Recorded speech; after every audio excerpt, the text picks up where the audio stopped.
turn it over to Dr. Pace or Rick, who I think I'm really going to turn it over to our team. Ms. Graver is here, our Chief Finance Officer, and Mr. Hensley, our Director for Benefits and Risk Management, to kind of walk us through where we are. And we have a tremendous number of valuable partners in the room who will also be contributing to the presentation and are certainly a major part of the success that we anticipate having going forward. Good.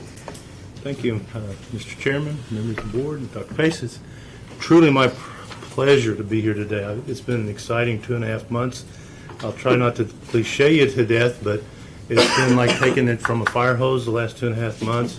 I've learned a lot. I've covered a lot of ground, but I also realize there's a whole lot left to learn. And so it is a work in progress, but I'm very excited about where we're at, where we've come this quickly, and excited to bring the team together and show you the components that it's in process and as we're progressing.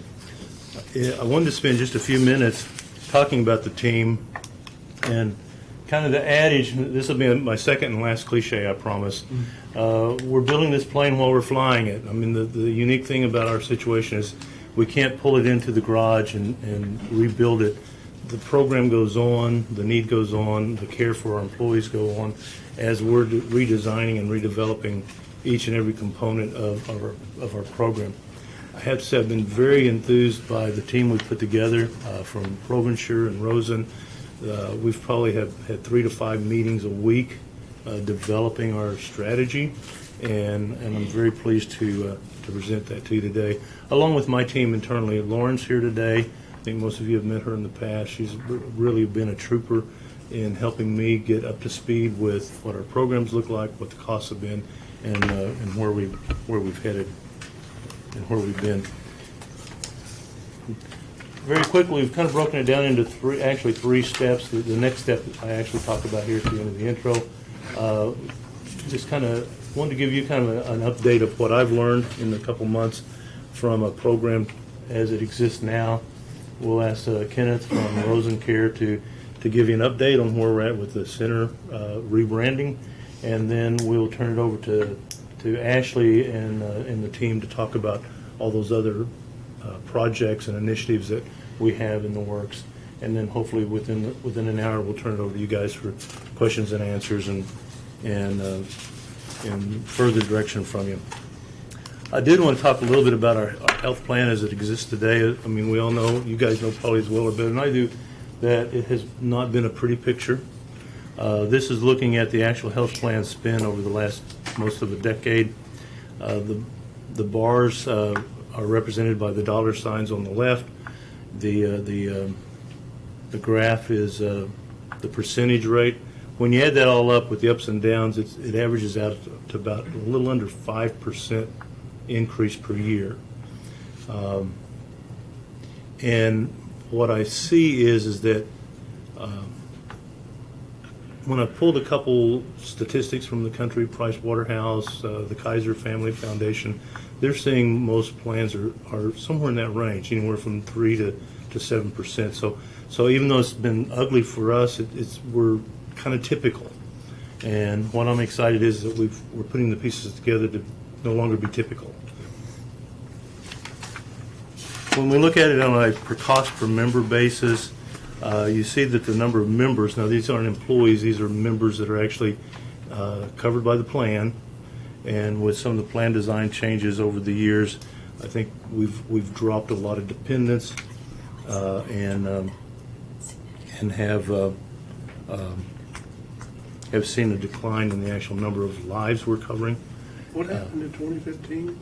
There was some plan design changes that was called Open Access Plus that significantly impacted the price per employee.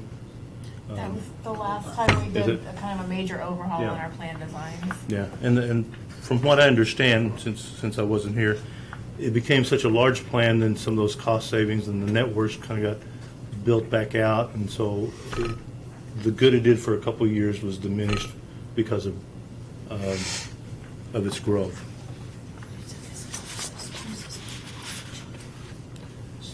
Some of those cost underliers, the ASO fee, there's 3 components basically of a self-insured health plan. The ASO fee, which you can see had been pretty significant. There was a a rebid of that in 2017, which dropped it significantly. And then last year, we added a couple programs, including Motivate Me, that increased that by about $250 per employee per month, which jumped that cost up pretty dramatically. The second component of the fixed cost is the stop loss. You can see that it has, we were in a 3-year rate cap. Then it started migrating upwards. What has occurred this year, and you'll see it in the little notation on the right, and this is the first significant impact we've seen from ProInsure now being our broker, is they went back to Cigna, asked for some other options, including some aggregate coverages, and we're actually anticipating a potential savings of over $238,000 this year. Now, that's obviously based on catastrophic claims, which that gets into Kenneth's bailiwick here in a few minutes, and some of the things I thought we had one person that was costing us over $1 million a year. This is for the actual stop loss premium. Just for the- risk That's is for the right. premium. This That's is for for the the premium, yeah. premiums. Oh, okay. Yeah. Our original proposal was set to go up significantly. We pulled it from the agenda once we got ProInsure on board, and the team did some really good work to go back out and negotiate some different options. Rick brought those options to Sarah and I think we'll bring them to you for approval Right. at maybe our next board meeting, something like they that. were- It's they were already been already been approved last approved month, yeah. month. Yeah, But it you've ended up already saving us a approved that, considerable that amount change. without necessarily significantly impacting our level of risk. Yeah. Okay. The next piece is catastrophic claims, and this is one of your largest drivers of cost, and that has to do with your chronic disease and the lack of management, and I've got a slide talking about that here in just a second. And one of the key elements that we see with the Rosencare partnership is really attacking that chronic disease management, population health management, getting people in, getting them cared for, giving them the abilities to remain healthy and to remove those risk factors from their outcomes. And then the next slide, this is actually utilization at the health center since it opened in May of 2016. The top bar is what they call urgent care, which is the walk-ins, the colds, the flus, the basic stuff. What they call primary care are those appointments that are really designed to manage chronic disease. And you'll see over the 3+ year period that they've been operating for us, the urgent care, the urgent care type stuff has grown, continues to stay high, but you'll see how low that chronic disease management has remained through that entire period. In a typical on-site program, you would anticipate that flip by the second or maybe into the third year to where close to 60% of what you're seeing on-site is managing chronic diseases. That didn't happen, and that's why we didn't see the amount of savings that we had hoped and anticipated. And again, this is another key element of what Kenneth and his team will be bringing But to us. isn't it a savings, though, if an employee that has the flu or a sinus infection or something like that goes to the wellness center as opposed to another doctor? There is a savings there. You would hope that there would be a reduced cost at our health center Yes. to see that same patient. So we're not necessarily saying that it's a bad thing that urgent care is going here. Right. But we are saying is that if you increase the impact on population that. health through Yeah. more And- and preventative primary care, these things should But go I mean, down. part of what we want, You- part of being an employee, part of having it as an employee incentive is saying, if I got a cold, a flu, Right. or whatever, And- I'm going to be able to go here, get in before school, after school, because it's open and there's availability. Right? Absolutely, 100%. But the key is that when we see them for that, that's when we need to engage them in those longer-term health management programs, and that's what wasn't happening. That's where your large dollars aren't coming from the colds and the flus and But I the don't. little So things. really, this doesn't need to be flipped. It just the 200 needs to go to 500 or Absolutely, 600 or 700. yeah. That's what we're saying. Right, We don't, no. We're not trying to flip this. We're still we going to would- have 600 or 700 No, sick people. no, we would love to see this stay up there, but this match it and then exceed it at some point in time. We certainly don't want the numbers to stay stagnant. We want So those we numbers, think there's those some visits. chronic diseases causing the urgent care visits, but we don't have. Do we have any data on that? I mean, these aren't all cold and flu and sinus infections, is what you're saying. These are, I had a diabetic attack, or I had something of that nature. And That I'm would- coming for urgent care.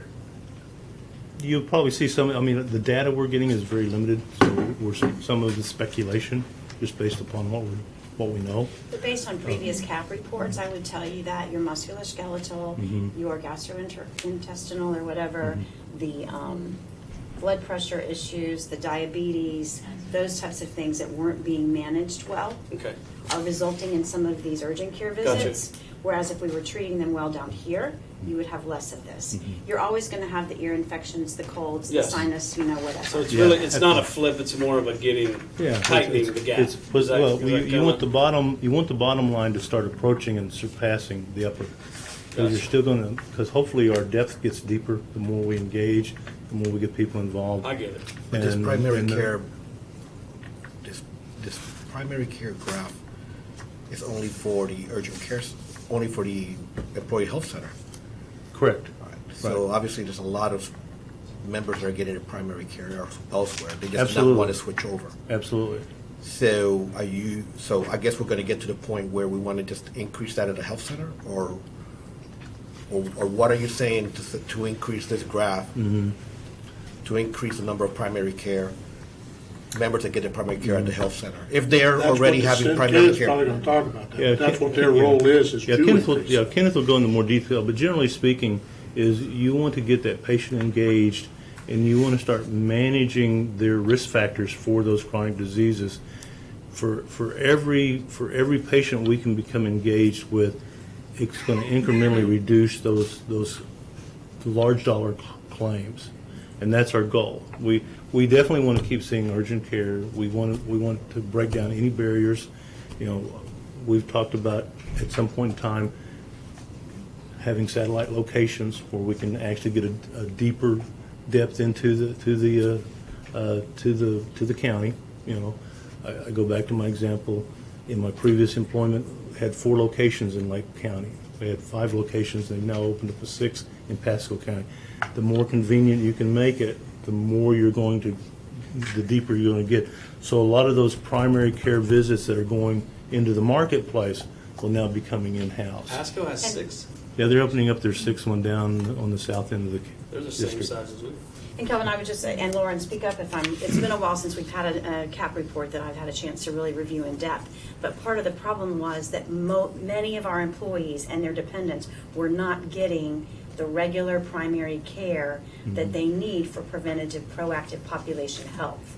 The goal, I believe, and you guys correct me if I'm wrong, I wasn't here, when you went down the road of opening an employee wellness center, was that you would open access and eliminate barriers so that more of our employees and dependents would take advantage of primary care.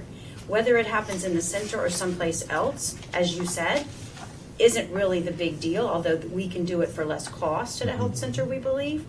But the big goal is to try to get more and more of our employees taking better care of themselves, having their physicals every year, taking advantage of the wellness pieces. That's why this year's implementation of the true wellness component with incentives that encourages people to do those things is such an important step of this process. But throughout this 3-year period, we really had not moved the needle on the percentage of our employees and their dependents who were taking advantage of primary care anywhere. That's not shown in this graph. Correct. That is Thank not you. in, that is Thank not you. represented in That's this what graph. I'm saying. Thank you. This graph just that's good. represents It's the cool. health center. Yeah. And ProVensure, is just getting into an opportunity to analyze all of our data. Some of that has been slow in working through our partnership relationships to get them access to that. So you'll get more specific information about that over the next 6 months. And I can remember sitting here with Florida Hospital talking about 700 or 800 diabetics, and I'm going to remember 3 years from now. Well, I won't. I'll be gone, but hopefully you guys remember if you're still here 3 years from now. Rosen's sitting here talking about 700 or 800 diabetics. If we're not getting those people to the wellness center or somewhere, then those urgent care and catastrophic events are going to keep happening, and that is the needle that did not move Correct. in the last 3 Yeah. years. And I only point that out so you know that that's our number one target. When Kenneth and I talk, when the team talks, that's truly our number one target, is to get those things under control. We know that a controlled diabetic will save your plan a minimum of $10,000 a year in and year out. And that's just one of about 9 or 10 chronic diseases that we'll be focusing on over the next year to 2 Yeah, years. I didn't know it's just one. I'm not saying. Oh, no, yeah, absolutely. One of the highlights of the year that was implemented, actually, I think in April, early this year, was the Motivate Me Wellness Incentive, which allowed employees to earn points, and for those points, then they would have a reduced premium come this October. A lot of interactions. I won't read them all to you. The Cigna on-site team, along with our team, has done a lot of on-site visits, a lot of smoothie machine operations. I mean, just anything to attract attention and get people engaged. And from that effort, we had over 5,892 people participated. At this point, 3,167 have completed the required 75 points. We think that number will go up because the cutoff was last Friday, and Cigna is still working their system to give us that final number. And at this point, that shows a 53.75% participation. That is incredible. You'll notice there the last slide, Cigna says between 30 and 40% participation the first year. I think realistically it's probably closer to the 30 than the 40. And so we're excited about that and the impact that it's going to have as we begin to change the culture. I think this was a great first step in changing the culture of our employees and their families to move towards all those population health management things that we want to see happen. The second piece that was introduced was OMADA, which is the diabetes prevention program. There was a multi-step process throughout the year. Had over 470 people participate that. So that tells us that we've had some kind of contact with someone who is either diabetic or pre-diabetic. 470 people. That's, again, it's just the first step, but I think it was a great first step to have taken this year in preparation for the other items that we'll be moving along. And as I mentioned, we know for a fact that a minimum of $10,000 a year savings for every diabetic that you can control. As a result of the program, Osceola County school employees lost 2,688 pounds. That's incredible. I mean, that's moving the needle in the right direction.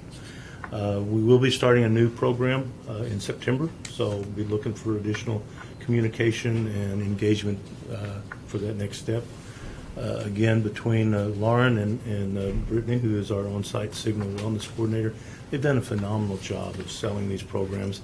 And I can tell you that they have worked real closely with Kenneth and the Rosen team to prepare to take advantage of the resources that we have through the Cigna on-site folks, as well as engagement at the health center, so that becomes more of a seamless collaboration going forward in the next year. And we anticipate on November the 16th a wellness fair for our employees, also an opportunity for you all to have a kind of like a board forum. We're calling it almost like a where do we find the agreement?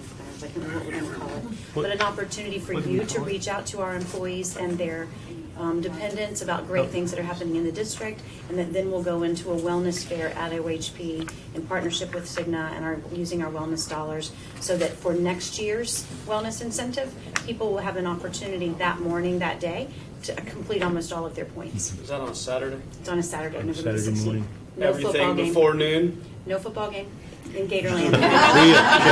We only do things from August 24th to like Yes, December and we 5th. intend to be done On at Saturdays before noon time. Yes. We did check a few significant calendars. And I like all the games. all I can say is it wasn't OU Texas weekend. So I'm good. I know that one too. So next thing is obviously the next big target is preparing for open enrollment. We've done a lot of prep for that. The last piece of that is putting in the new dental plan that I believe is on the agenda tonight, and then we'll begin the communication process for open enrollment, which is scheduled August 29th through September 13th. It will be electronic communications as well as for those groups who don't have access to computers or email, we'll have hard copies available that will be printed up by Cigna. We will also have a benefits helpline available for 2 different days, September 4th from 10 to 4:30 and September 12th from 11 to 5, where employees can actually call in and get assistance in enrolling in the plans. One of the key pieces that this is so important is looking at the next page, is the new SureFit program, which is kind of a change from what they've been accustomed to, because there is a gatekeeper, much like the old HMOs, where you designate a primary care provider, and referrals and specialty programs have to be referred out through that primary care. So we know that there's a lot of education that will need to go with that, and we'll be working those very diligently beginning this next week. Does the primary care physician, does that have to be in the Advent network? It does have to be, it will be in the Advent network. It's well, we plan on This is educating. a partner who won't give us data, and won't just, Yeah, we know.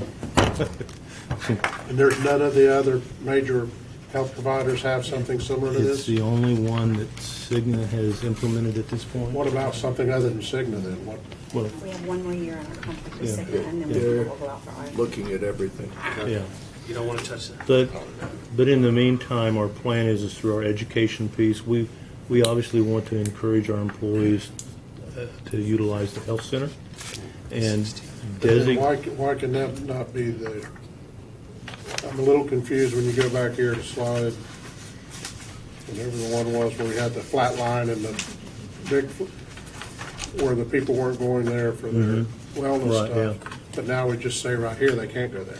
No, we're not saying they They can't. can't use that. We're saying that they can use it as a part of our plan, but they still would need to designate what I'm going to call a backup primary care provider that has to be in the Cigna, in the SureFit network. But we're going to encourage and educate people to make the health center your primary care provider, but because the system's set up this way, designate someone locally that you would be okay with if you had to go out. Now, the health center will be able to do referrals because they are going to be an in-network facility, but the individual providers won't have the ability to do that. Okay. Is that, am I correct? Correct. I'm going back to my So the expertise. health center will be considered an in-network provider. It has been in the- designated as an Correct. in-network It net. cannot be it cannot be a named primary care doctor in the Right. Cigna system. So it's kind of a, it's not perfect, but I think it's a workaround that we can make it work for ourselves. And Through again, education. it's all about the education. It's all about changing the culture. Chairman, would you indulge, will one of you guys give myself, and I don't Yeah, know, Terry, go Minnie, ahead. just a very quick synopsis of the sections that we've missed? You don't Okay. have to run through anything, just give me a quick overview so that as I'm panning through these Sure. slides, I Sorry about it. have the high level. Yeah, basically, you've missed my 2 cliches. I'm sorry. That's okay. They're not repeatable. You can make them up to me later. And then other than that, we've just gone through section 1, which is the introduction, where we've talked about the graphs, and part of it's helping me get to understand what the plan's been doing, what's happening with the plan, and sharing the data with you guys as to the outcome.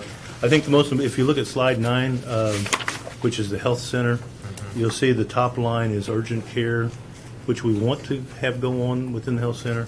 But then the bottom line is primary, what they call primary care. I'd call it chronic disease management when you read their description. And you'll see that that's remained flat. And that's a sure sign of why it hasn't been as effective as we wanted it to be. And we have the plans in place We now have- to change that trend. Absolutely. That's section 2 that I'm getting ready to pass off to Kenneth so he can give you an update on where we're at on the health center. So we're on slide number 17. Let me ask just real quick, on the Motivate Me Wellness Incentive, is that what's going on right now? It just wrapped up Friday. Yeah, that, like, so The 75 points. How it did gives that them- work?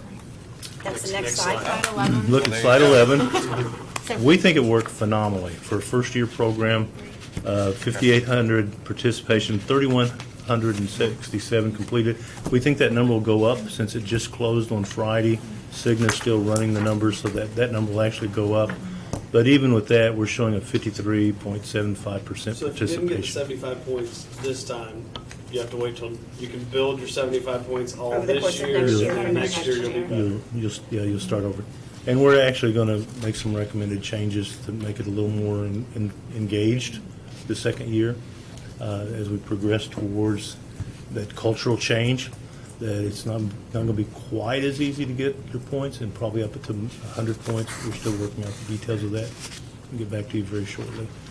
But as I was sharing with the rest of the board, and I think I sent to you guys in one of my weekly emails, the goal is on November the 16th to have kind of like the board forum. I can't remember what it is. We've decided to call it now, where you all can engage face-to-face with stakeholders, share some of the great things that are happening in the district, and then move into a wellness fair in partnership with Cigna, using our Cigna wellness dollars in the district, where people could come and take care of the same activities that are a part of the wellness plan, and potentially in a morning get most of their points for the next year's plans. That'd be really smart. Yeah, Yeah. we're excited. We're excited about that. And then, very quickly, slide 13 was the other new program we implemented this year, OMADA, which is the diabetes prevention. And we know we had 470 people participate in that, which is very significant. And they lost a total of over 2,600 pounds. Again, very significant.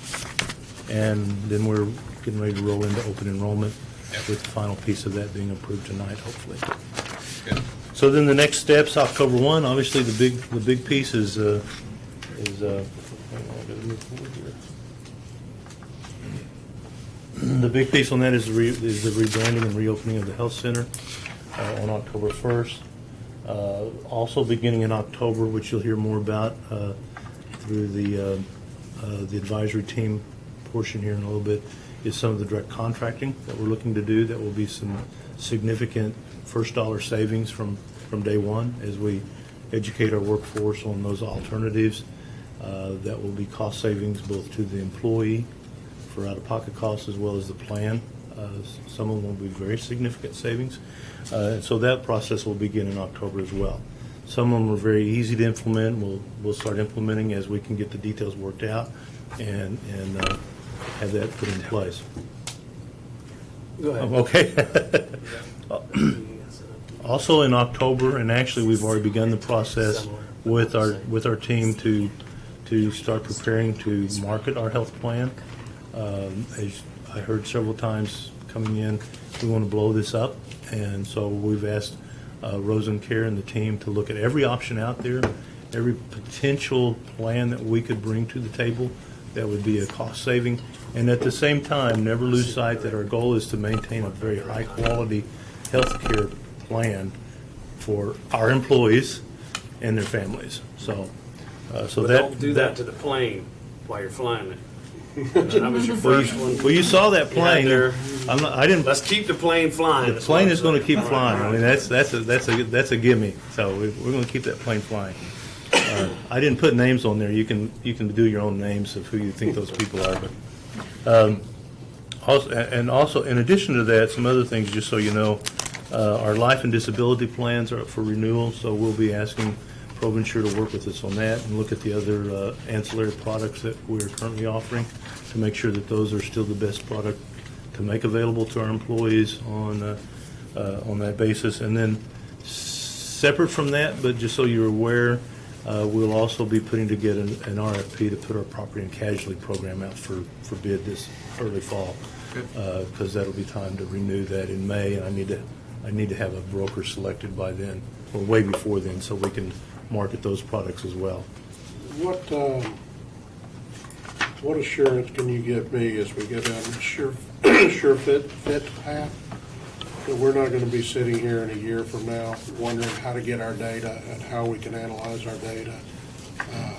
These things that we've waited a year to get data on some stuff, and then another partner we can't get a return phone call. Yeah. And now we're entering. I believe because SureFit is a embedded program of Cigna, that they have the mechanisms in place to give us the Are they data. going to give it to us? Do we have that in Do writing? we want to ask them? I mean, they're here. I mean, The SureFit product based on utilization, but there's no contractual arrangement with Advent on the circuit product for the product. So to be clear though, because what you're asking is a point of frustration, probably for all of us, but I Yes. know for me, is that we don't want to be sitting here at any point in the future dealing with exactly what we're dealing with right now, with trying to get our new partner online and having to navigate disagreement and nuances. Frank should be in here for this, but disagreements and nuances on the legal aspects of making that transition smooth when and if that time ever comes that we have to deal with it. So that's really the question. It's not just sure fit, it's not just this, Correct, it's all of correct. it. And I The agree sure with you fit, though, 100%. is hooking us up with two places where we have had this specific issue. Right. That's is the reason I'm not really picking So up my Sure Fit. point, I guess then, as you say, everyone's in the room, I'm looking at everyone in the room, I think the board's incredibly clear of what we expect going forward, and we want to make sure that as we start off this today, that everyone's clear that we're never going to have this conversation again. I can tell you personally that we've not had a meeting with ProVensure and Rosencare where every element that they brought to the table, they have said, we want you to do it this way because if someday we have to unhook, it'll be yours. And I appreciate that attitude coming in up front. I think they understand our frustration, and I think it's going to be much more clearly separatable. I don't anticipate we'll want to do that, honestly, from what I've seen so far. But I think the pieces are in place, and the ideology is in place to give us those assurances. And then It's real easy if you have to redo something in a year to get data. But that has been very disappointing, so but I know where we're at on that, with those conversations. it has been frustrating for the team, but I'll come back to the point that unlike a traditional broker, like the one we just left, because of the unique nature of ProVensure and the partnerships they've created something that most organizations aren't used to dealing with, and it's a little outside their comfort zone. And so it's been a struggle, and we keep working it. We've been on the phone a couple times this week trying to get the pieces worked out. I think we'll get there, but it hasn't been without some frustration. Okay. Then finally, I think Sarah wanted to give a bit of a All right, I'll budget. share a little bit more frustration. Yeah. Is Thank you, this a Sarah. budget update? Yeah. We tried to get her to leave it for another meeting, but This is to run our blood pressure up. We Trying to can't- figure out where to squeeze this doom and gloom in here, but Oh, okay. it shouldn't be a surprise, but I know sometimes it's not always front and center on everyone's mind as we talk about some of these initiatives that we've been working through. So what I'm passing out is actually, if you look over on the right-hand side, it's actually a budget to actual comparison for the year that just ended. I want to take you back for a second. If you remember when we approved the budget this time last year, our original plan was to actually spend down $6.5 million, and we knew, based on the fact that Fell out, too. the plan designs and the employee premiums and board contribution rates that we had agreed to and negotiated with our unions last year, we knew that it wasn't going to be enough to cover the trajectory of our expenses going up. So our plan always along was we thought we were going to be short somewhere in the $6.5 million range. We knew we were working through kind of changing some partners, putting some new players in place. So we kind of hoped throughout the year that we might see that improve slightly. Unfortunately, as you can see here, we kind of saw the opposite, and as we got further towards the end of the year, things continued to look worse and worse. Another big piece of this that kind of hit us in June is our actuaries have to actually do a calculation of claims that have been incurred but haven't flowed all the way through the process yet, incurred but not reported. We weren't expecting to see a huge swing there, but because our costs just continue to increase, and we haven't really gotten control over that yet, we took about a $1.4 million hit as well on that piece. So May claims were up, June claims were up, that hit us.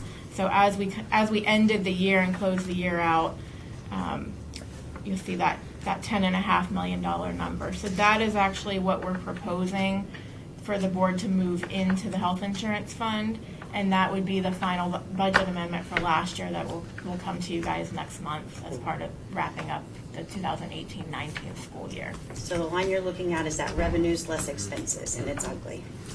So Rick and Lauren and Ashley and Kenneth, it's gonna be extremely hard to do salary increases unless we get this under control We hear quickly. you. We hear you.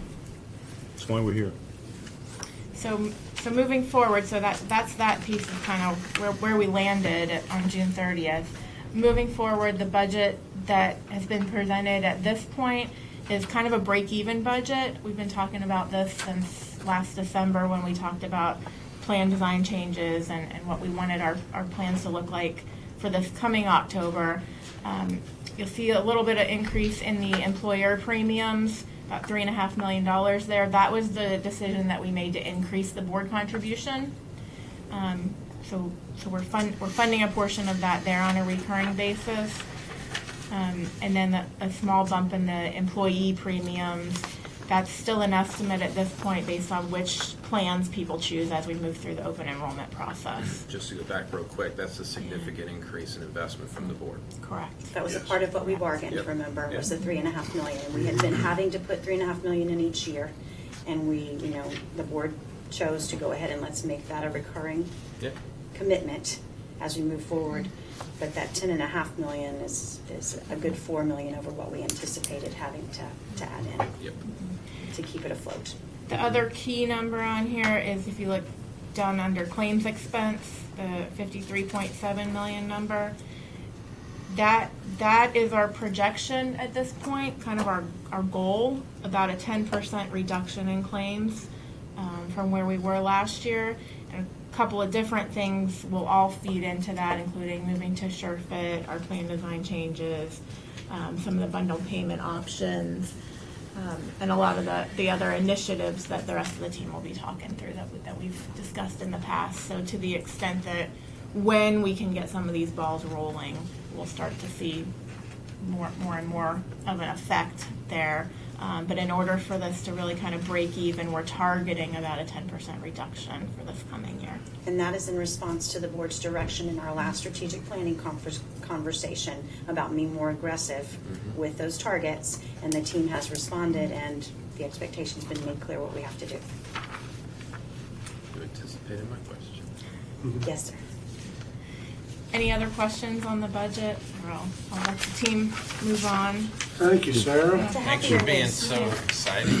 That's what I'm Thank here you. for. Do we need You wanna to take go a and dance? Do we need to take a break to get over it before we move on? No, we just need to fix it. Fix it. We're going to fix it. We are going to fix it. I'm going to ask Kenneth Aldridge to come up, and while he's coming up, I just want to say what a joy it's been to work with Kenneth and Ashley and the Rose and Provencher team. They've been very inclusive. It truly has become a very rapid partnership. We've been involved in some of the interview process for the staffing of the health center, which I don't believe that occurred 3 or 4 years ago. And we've been very pleased with the quality and the timeliness and just the value that I see them bringing to us as we get ready to move forward. So, Kenneth, Cool, thank you. Can I go back to some of those slides? if you have to. I don't know if I have to, but can we go to slide number 9, please? I want to just talk a little bit about that. I heard, we want to bring it closer, but really, I agree with Rick. We need to flip it.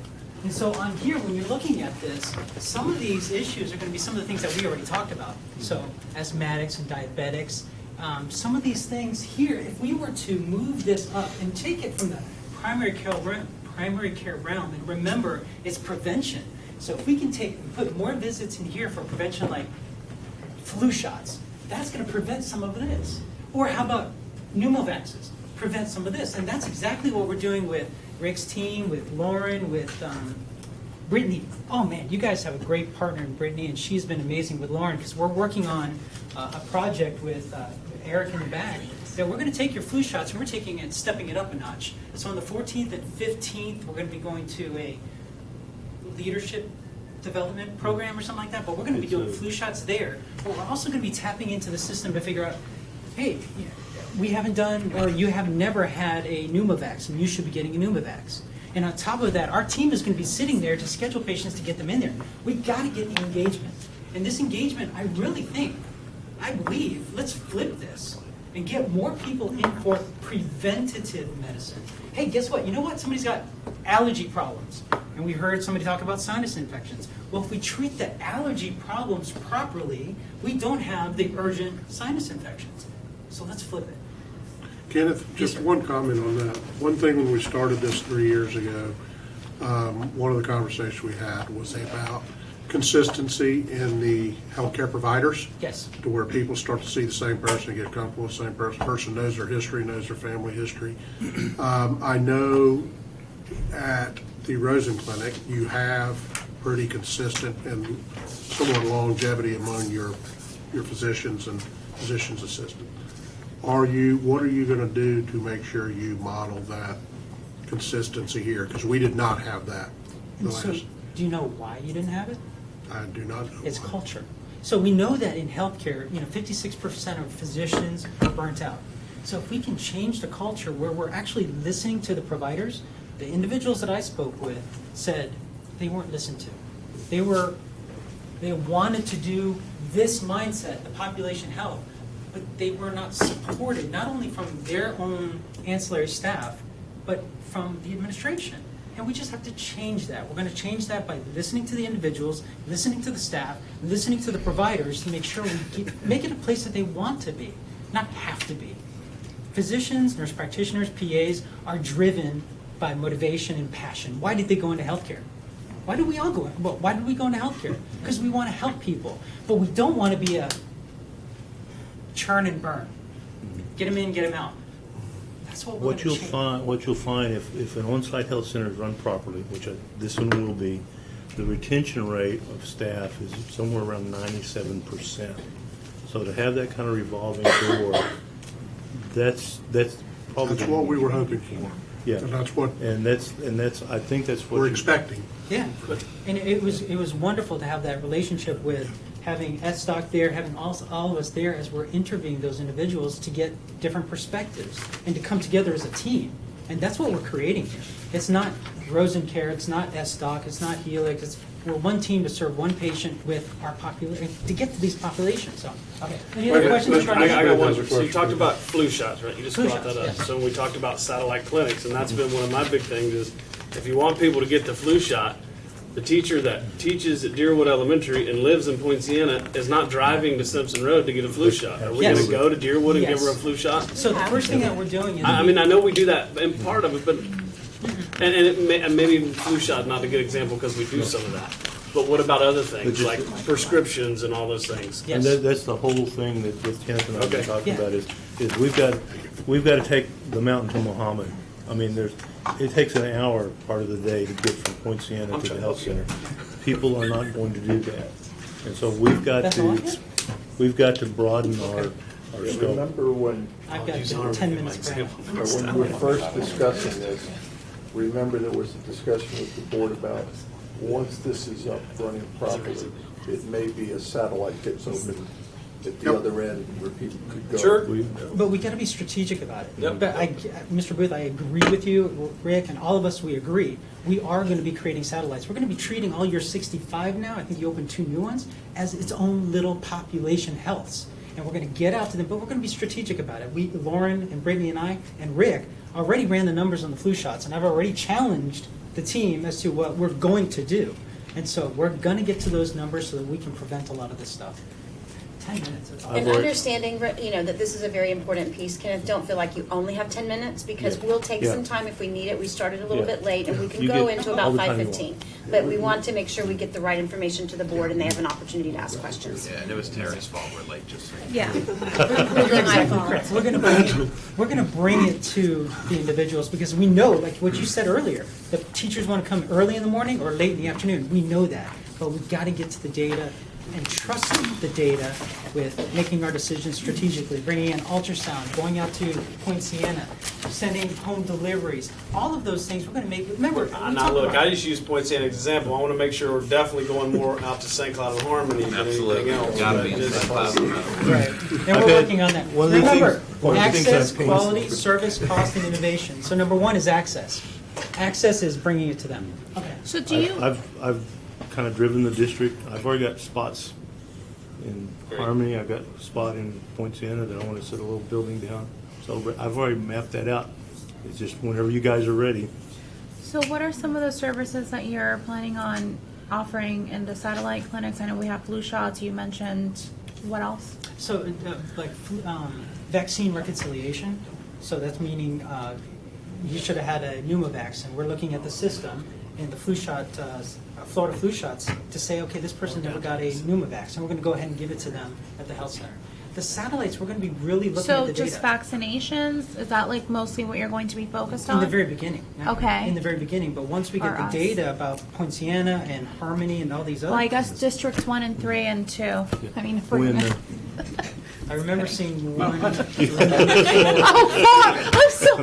Just go Kenneth, back what to I work. hear you saying, what I hear you We saying. got to is trust I'm the once you kidding, by get the way, about data, that. you'll know what to offer. Okay, We're so gonna we're just just, grow. we're gonna like beta test it first with vaccines, and then based on the data that we receive, which we're gathering how and when and where. It's being worked on through Okay. our Deer Walk data Yeah, we're transition. working on So, that piece. well, We are having to get I understand. every person's release now. Okay, got it. Okay, So so we'll once get we there. have that, And then I'll we'll talk be about able to. But to Move share forward. my vision real quick is I plan on eventually 80% of what we're doing at the mothership can be done at those satellite locations, Mm-hmm. whether that be through a high definition e-health system or actually a physical location, a modular building set down on a campus where you've got a pocket of 1,000 employees within 4 or 5 square miles. That's what has worked in Lake County. That's what has worked in Pasco County. That's what's worked in northern Kentucky. That's what's worked in Memphis, Tennessee. Those are the kind of things that we'll be working towards. But we've got to get the mothership up and running Sure. first. Okay. So really quickly, this is just a timeline of some things that we're doing. Remember when we first came out, we were talking about Black Up Here to 38. We were able to whittle that down. We worked with Rick and Florida Hospital that we're able to come in on the September 14th, and we're going to be doing our training during that period. On our soft opening, and Lauren and the team have put together some patients that are going to be coming in to see us on September 30th as a soft opening. October 1st is our go live. October 2nd, we're going to do open house, just allowing, I think it's a Wednesday, allowing teachers, anybody who wants to come in and meet with us and tour the facility, they can do that. October 9th is the re-grand opening. October 14th and 15th are going to be those the flu shots and also the vaccine reconciliation. We're also going to join your rodeo. I think that's November 16th. November 16th. We're going to be doing the same thing. I know you have 2,000 people there. We're going to be doing, of the request, we're going to be doing flu shots for everybody who's there. One of the other things that we also did, I know originally we were talking about seeing 15 years old and up. You guys came to us and said, you know, we really need to see 2 years old and up, and we were able to facilitate that. We did hire a nurse practitioner who's got pediatric experience, so we're going to be moving that forward too. Along with workers' comp, we were talking about, you know, delaying that just because we wanted to make sure we're up and running with everything that we need, new EMR, data, Florida Hospital, Cigna, all of those things. But we were able to go ahead and move that forward, so we're going to make that part of our training. So we're really trying to bring everything in that we possibly can strategically and smartly before patients come in. Because we don't want to have to turn people away that we're not doing workers' comp yet, and that's going to be an additional expense. We're going to be looking at other things such as the workers' comp. Where are they getting their medications from? They should be getting it from the health center. You're going to save money on that aspect. Again, access, quality, service, and cost, and service right in the middle. But we've just talked about access. Mr. Booth was talking about that because we've got to remove that barrier whatever way we can. And we've talked about that before, and we're going to come to you with other initiatives. Rick's talking about satellite sites. Rick and I have talked about a bus going out to those locations with a nurse practitioner, PA, or what have you. We're going to facilitate those smartly. Some of the things that we're going to be bringing in right away, and Rick's gotten to see these, are going to be apps and also self-check-in. Those apps are going to be able to give those individuals an opportunity to schedule an appointment, look at their labs, do those type of things real time. Plus, also, with self-check-in. So you don't have to go to the front desk and check in. We're going to have a little kiosk there you can check in yourself. So we're going to be bringing those in real time. Okay, here we are. So, ideally, it would have been perfect. Under HIPAA, you're allowed to provide continuation of care, so the medical records coming to a new provider. Unfortunately, we're having some challenges on that aspect, so we're moving to Plan B. Plan B is moving forward, but it does create some challenges, not really challenges, we'll get by it, but it creates some delays in with us getting some of the data that we needed to look at population health. We're working through that. I know everybody's trying to do the best that they can, but we've already moved to Plan B, and we're also looking at Plan C. Real quick on that, Frank, my quick comment is, and the board can figure out exactly if they agree with me on this, but you need to do everything you can to make sure that that moves as quickly as possible. I know we've got a plan in place to deal with it on a direct individual approach, but just from my opinion, from your department and what you do for us, we need to be pushing hard and fast and making sure we accomplish what we can. You don't have to say, I'm just No, I'm putting going it to out give you an there. update. Both Dr. Pace and I tried to do that. Their lawyers were adamant that the only way to protect Florida Hospital, I spent literally 6 hours reading the damn HIPAA laws, the opinions from Washington, and then I called Washington. And everything was, if you're transferring to another health provider, for example, if you were brought into the emergency room at Orlando Health and they wanted your records because something was critical, they'd get them you wouldn't have to go re-signing every kind of consent if you couldn't. That's their position, and I know Mr. Thacker's trying to help, but right now, we're going forward with the alternative plan because they're In concert with this plan. right. And Yeah. yes, yeah, we're all tied. We're all tied We're not together. giving up, and I don't want to Ashley, I'm 100% where Yeah. you are, and I hate to sound like a broken record, but continuing to foster relationships with people who want to be involved with SureFit doesn't make logical sense to me. Ashley's been working hard on it. I mean, we pulled everybody together. This is going on now 30 days. We've been pounding on it. And, if we had a lot of time, I'd be in court getting a court order. But my concern is if I file something, is a judge going to say, we're going to get tied up? I could file and run to the court right now and say, Judge, this is an emergency, involves people's health, and it may come to that, but right now, they're not budging. And we're not nearly in give up mode. I'm telling you, I'm feeling confident that we're gonna pull this off. I'm cautiously optimistic, and I think hard times will be charmed. Okay. We don't need to digress. I just want to make my opinion clear. We'll stay on it. Yeah, continuation of care is the terminology. Let's go on, please. Quality. So we have hired a dietitian, a couple nurse practitioners, a PA, a part-time PA. We are still working on some physicians. We had a lot of applications, which is great. We've got when we can pick from the best of the best. Now we're moving into the second phase, which is going to be your MAs and your nurses, because they only have to give about a 2-week notice to their employers. So that we're going to do another mass hiring with Lauren and Rick and their team so that we can get this ball rolling, because we have 2 weeks of intense training that's going to happen during that period of time. Again, Brittany has been amazing. Brittany and Lauren and Rick have been very responsive with some of the questions. Some of the questions that we were looking at on flu shots, how can we improve that? And they've really helped move those things along, because I've already set goals for the team. We've also set a goal for next year on something else that you guys will be excited for. And I know Lauren and and Rick will keep that quiet. Monitoring health operations, we are going to be monitoring that. And, some of the things that we're going to be looking at bringing is Mr. Booth talking about diabetes all the time. Because the hospital talked about it, we talk about it, but we're going to show you the numbers. We're not going to show. We want to show you the 853 diabetics, but we want to show you, okay, what's their control rate? What's their medication compliancy rate? Well, guess what? The medication compliance might be low because we have a deductible, we have a coinsurance, whatever it might be. What is the barrier to the access of those meds? And let's fix it. Culture is everything. We're going to be changing the culture of not only the health center and health center staff, but also all of the employees of SDOC, our school district of Osceola County.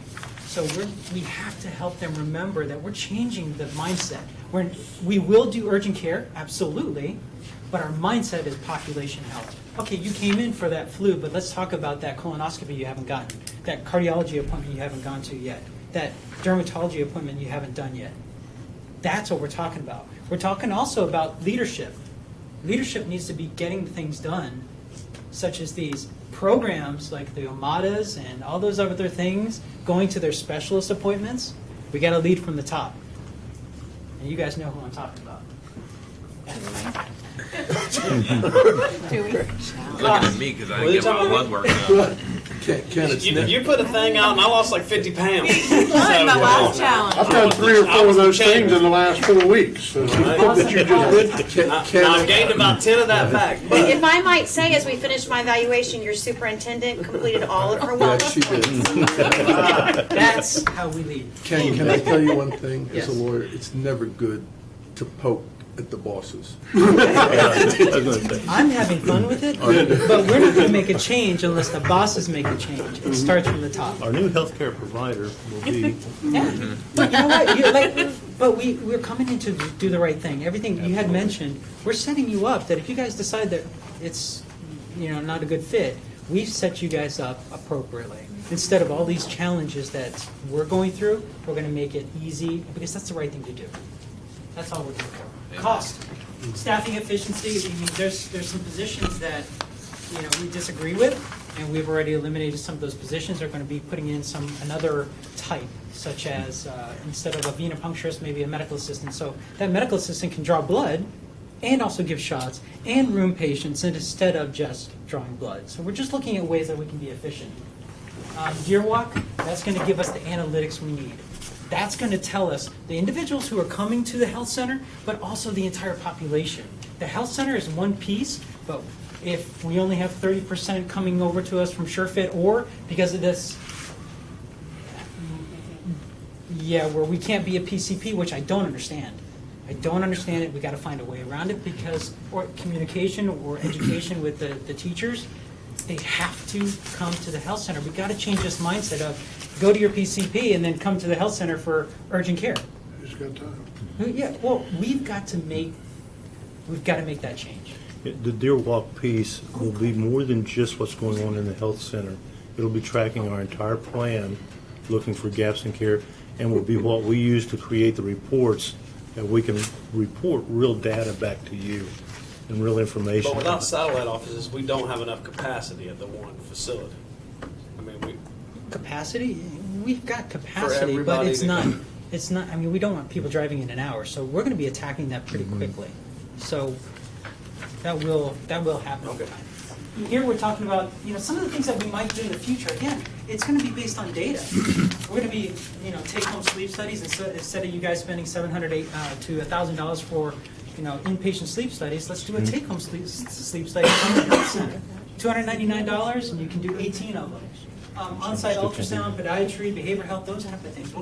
We have to assess to make sure that makes sense. 853 diabetics should be seeing a podiatrist. They should be seeing an ophthalmologist. And same with the hypertensives. You have 2,400 hypertensives. Innovation. We're going to be bringing in our pharmacy programs. We're going to be working with Prescriptions Unlimited for assessing various opportunities that we've already talked about. We just got to make sure that it strategically makes sense, from the mail orders to in-house to whatever it might be.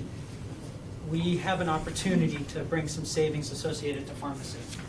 IMC physical therapy. We have physical therapy in the facility now, but we're looking at changing a mindset on the physical therapy, because if you look at some of your data on your CAP reports, what's your top 10? Your musculoskeletal. We're working with this group that is going to help us with the physical therapy, but also take on some risk. So we're in that assessment process right now, and hopefully that's going to work out because we have high hopes for them. So in the next 3 months, we're going to be acclimating patients to the new healthcare mindset. They're going to be getting those phone calls. They're going to be getting the follow-ups. They're going to be saying, hey, it looks like you're a diabetic, but you haven't taken your medication in 3 months. You haven't had your A1C done in 2 years. Those are the kind of things that we've got to change. Creating a culture of hospitality. We've heard from different surveys or what have you that some of the individuals are not hospitality driven or service driven or not even a smile or don't even communicate well with the patient. We're going to be bringing in listening to the patient. We're going to be bringing in relationships where we get to know people like Maria, who's up at your front desk. That is what we're going to be bringing, because if we know that patient, and one of the things that we tell our staff is if you know that patient who's coming in, you can recognize when there's a difference. Tim's coming in, hey Kenneth, you know what, there's something wrong with Tim. And we can dive into it a little bit further. I picked on Mr. Booth last time. So So is that We all part know of your there's something wrong onboarding, with the that. customer service piece, the Absolutely. intensive training you're talking about? Absolutely. And we were very strategic, or not strategic, we were intentional when we were doing our interviewing to Yeah. look for that. And some of those individuals have the passion of wanting to provide the service, but they were held back by their previous providers or whatever it might have been. Well, if it's called Rosencare, I mean, I think it goes without saying that we're hopefully going to be creating a culture of hospitality. Absolutely. Absolutely. No, I was joking. No, I mean, I feel it's not like money like in a bag. We're like, I get it. Yeah. Cool. I think that's it on my side. Okay. Any questions, comments, concerns, fears? Very quickly, just so that you know, we were pleased that we were able to close that dark period gap from 60 days to 2 weeks, but we have made arrangements for that 2-week period to refer people or recommend people to CentraCare because their records will be available. It'll be accessible to them. It'll be more of a continuity of care during that 2-week period. And it's a short enough period that I don't think it'll impact people coming back to us. On the physical therapy side, we've got a couple options working. We're hoping to actually bring IMC in early. If not, we'll be referring those active PT patients over to Advent Health Kissimmee because their physical therapy department is very similar to the group we've had, and they'll transition the information to that group. So again, just providing some consistency there during that little bit over 2 weeks, just so that we don't have a lot of things fall through the crack or get lost in that little period. So. But I don't think we can underestimate the tremendous lift that this has been to narrow that gap to just a 2-week period. And so I know we want to thank Kenneth and Rick and the entire team for helping to make that possible. Because despite the challenges that we found with data and those types of things, they have just kept their eye on the prize in terms of having a really wonderful place for our employees to go and take better care of themselves as soon as we possibly can get it going. So thank you on behalf of the board. Yes, we appreciate it. But third cliche of the day, but wait, there's more. We'll have Kenneth get out of the way and have Ashley come up and talk about the Provinsure and the consulting piece real quick. Somebody need to take a 5-minute break if you do. I'm good. I'm going to have to go do it myself. You keep going. Good. Well, thanks a lot for having us here today. We really appreciate it. It's a great pleasure to be able to work with these. And these aren't empty words or compliments. This is real from the heart to work with Rick and the team, because it's very rare that we're working with a risk manager that kind of gets it, that understands medical centers and that sort of thing. It's somewhat of a new buzz out there, and Rick's been steeped in it over the years, so that's a great advantage. And Rick always pushes back. He asks questions, and that's what we want. That's what keeps us sharp. We don't want to believe our own stuff. Sometimes we need somebody to be pushing back if something doesn't look like it may work like we think it's going to work. The synergies between the Rosencare and Provinsure are just very powerful. We have the same incentives. Our values are aligned. We've got the same goals, and those goals are to have healthier employees and control your spend. I know you've heard a lot of this before, but it's just important to reiterate it. I mean, I think that the team, not only Provinsure the medical center, but also your team. We're starting to complete each other's sentences. We're starting to be able to pass the basketball to the top of the key, even though Kenneth is not there. I know he's going to be there, and he takes the shot. I mean, it's starting to gel. And listen, this is in its infancy, and it's just going to get better and better. Today, we're going to, from the ProInsure side, you're going to hear about 10 active management opportunities, and these opportunities are going to provide you with healthier employees and dependents. It's going to provide you with lower cost, and the beauty to it is many of them will be at little disruption to your employees, right? Some things we talked about early on are more disruptive, okay, and we have to decide, when to implement those things. But at least right out of the box, we've got some good things we'll talk about today that are there's not much disruption. And these are just the first 10. There'll be more to come.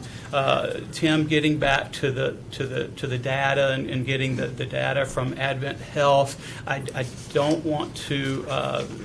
My comments on confident doesn't mean slam dunk. I'm just I'm confident that we can pull it off. I think we're going to have the right. We're trying to get the right people in the same room, and I think once we have that dynamic, it provides a platform for us to get what we need. It won't come easy, but I think we will. I think we'll pull it off. And as it relates to just conversations on data in general, I think all of the partners, all of the players know that that if we want something and we ask for it, we're going to get it. And if we don't get it, you won't be on the team. So that is, we're going to run into resistance on getting data and that sort of thing. But I'm convinced that if folks want to be on the team, they'll get it to us. So with no further ado, I'm going to turn it over to our partners at Mitigate Partners that are part of our team. Carl Schuessler is going to talk about these 10 opportunities. Thanks for the opportunity. We've got our other Mitigate partners in the audience here. We appreciate the opportunity to work with you guys. We're excited. Rick has been tremendous to work with. Lauren's been great. Other than she blew me off for a Braves game when she was in Atlanta. But other than that, she's been Going back. I know. So anyway, without further ado, let me get started. And here's the agenda we're going to cover. We've already covered the health center. We covered stop loss, and then we've sort of covered the data analytics piece.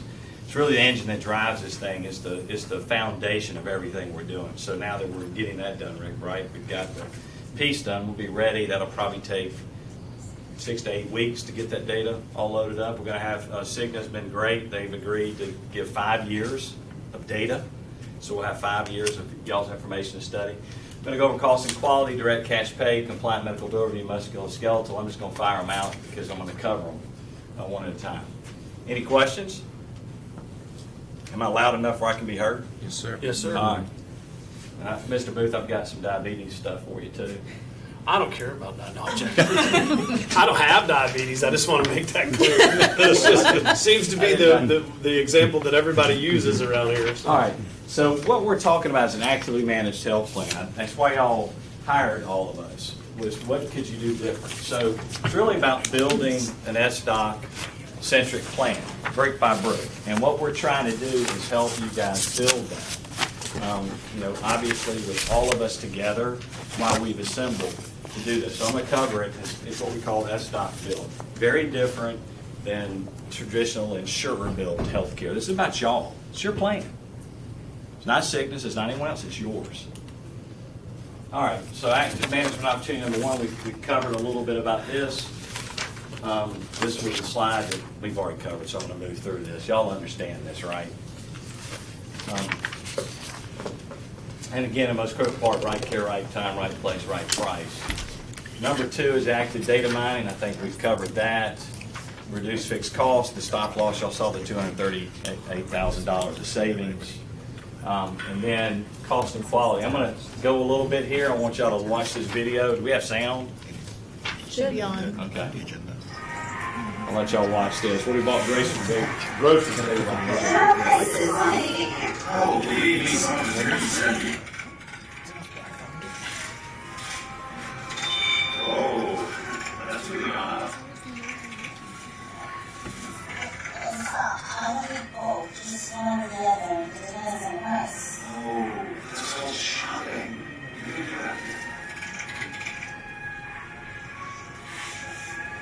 Thank you for coming in.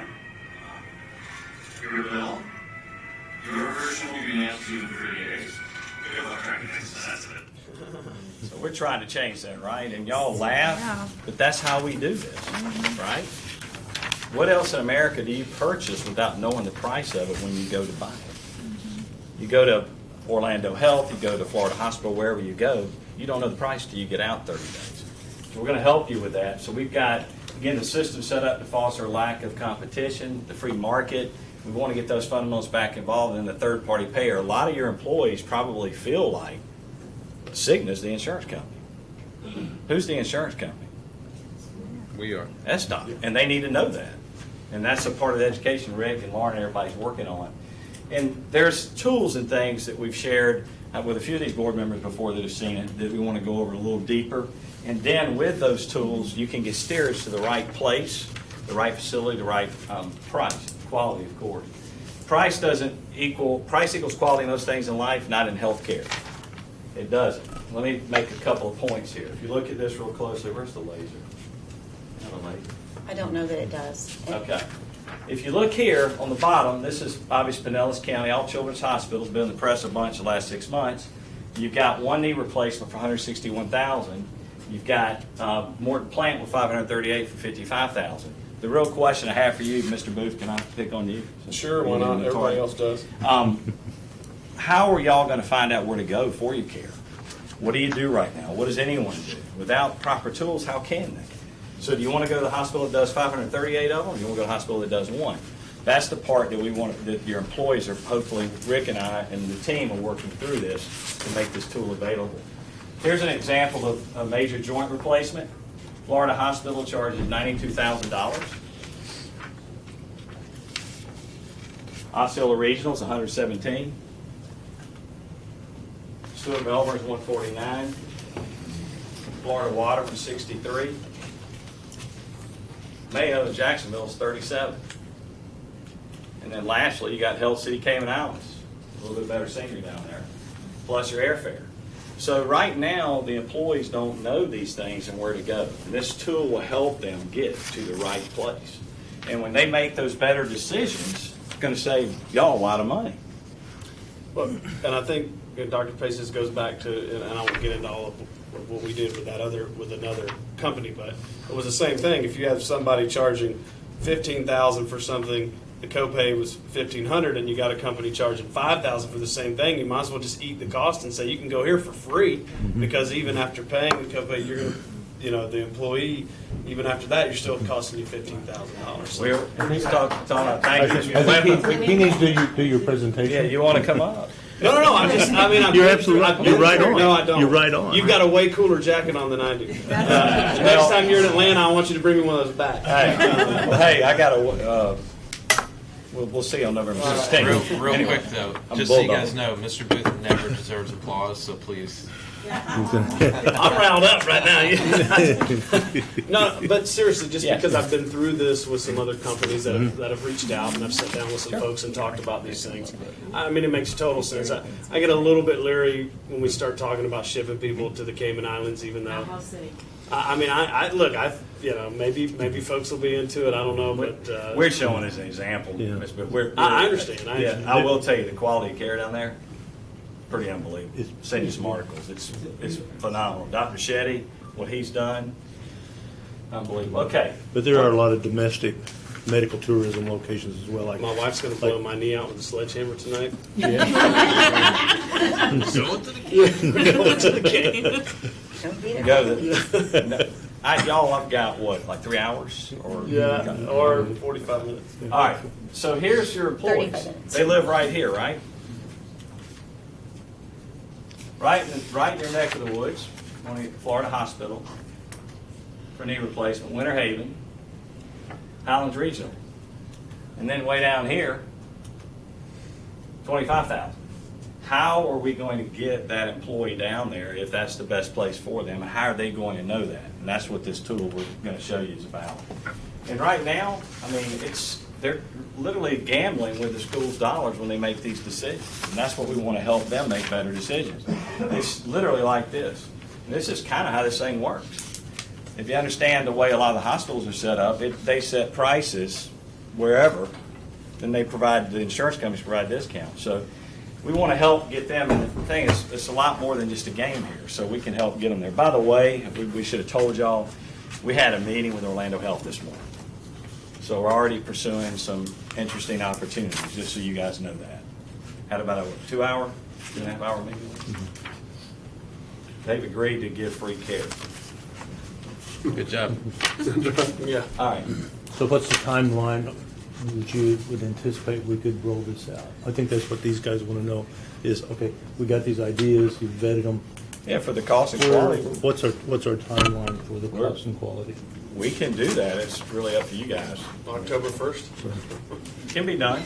I mean, we presented that. I mean, so I we would think like that's a to put that in possibility. hands. I mean- If we can't give this in the employees' hands, they're never going to know what it costs. And maybe going into next year, you can weaponize the plan, like you just said, Mr. Booth, where they can go somewhere and it be minimal cost or no cost. We're going to talk about it. Mr. Weinsteiner's been talking about this transparency in cost since I've been on the board, and I'm right there with him. He usually articulates it a lot better than I do. Well, and I would call on him, and I can't pronounce his name correctly. So Everyone can. I'm still learning. Try to pronounce mine. Just Timmy. Any of y'all remember? Yeah, Timmy's good. All right. All right. So again, the data's available. We got to get in the hands of employees. They're nurse navigators. People right up in Kemet, exactly that can help the people. And we've got cash pricing opportunities. So let me show you this real quick.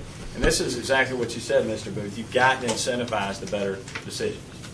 So here is an example, kind of a picture of how this works. Remember, we call into the nurse.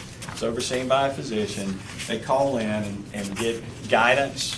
They also can help them a little bit with their condition, and then they help direct them to the right provider.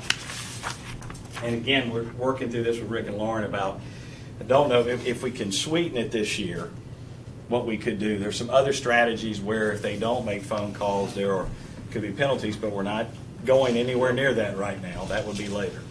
Well, I mean, look, if you've got that much disparity in for the same, and as long as the quality is happening, I mean, look, if you tell me that I can go get a procedure done, it's going to cost me $3,000 out of pocket, but if I'll go down to wherever, and I don't have to pay that $3,000, and everybody's saving money on the back end. Well, I think what he's talking about, though, is how quickly we roll out some of these more disruptive kinds of changes to our healthcare plans. With open enrollment starting in just a couple of weeks, you want to look for things that we can do to incentivize people to make more informed healthcare consumer decisions, and then potentially work through our bargaining process and You're get talking about toward limiting network.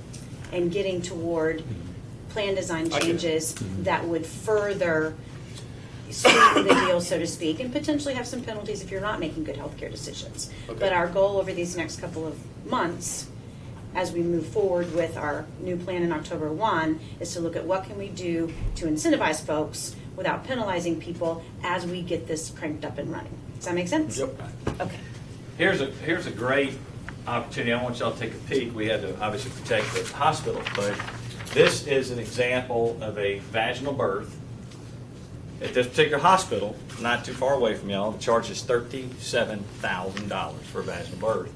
My father was an OB/GYN for 40 years. I mean, when I told him that, he was just blown away. Physician gets this much and hospital gets that much, but it was $37,000. But because of this cost and quality company, they were able to negotiate and get a cash price. So they will go after a cash price in certain circumstances, and they paid 30 days in advance, and it was $6,500 for the delivery. And at $37,000, and because Cygnus negotiated all these great discounts, you might pay $18,500, but you can get it for $6,500, and you can give 50% of the savings up to a limit back to the member to help them offset their costs. So everybody wins. And that's one of the things they can achieve. Very quickly, all these physicians are in your network, okay? How do you know if you're picking physician D, physician F? Well, you want to be with physician B, but no one knows the outcome data. You can find out about a flat screen TV in a car all you want. Years of research, you can't find anything out here. It's totally unaccountable. And I see Mr. Thacker laughing, but that's the problem. See, Mr. Thacker's best friend is physician D. He's a fun guy to go out and drink a beer with, but he's a hack of a doctor, right? So we want to get to physician B, and that's where you guys can. And I'm telling you guys this Actually, you're because probably right. growing up, I can say this, and I apologize. I get pretty passionate. Growing up as the son of an OBGYN, I saw this firsthand myself living in a small town in Middle Georgia with the doctors that were. I saw it, so it's out there. Now, here's a quick example: knee replacement. This is Pinellas County. There were 60 doctors that did knee replacement, but only 14 of them did at least 50 knee replacements a year. Mr. Booth, you want to go to someone that does at least 50 a year or somebody that does 2 a year. So they're very good at that. Then we looked at the quality outcomes. Then we looked at the cost of the implants because that's expensive. There 4 fell out of the funnel.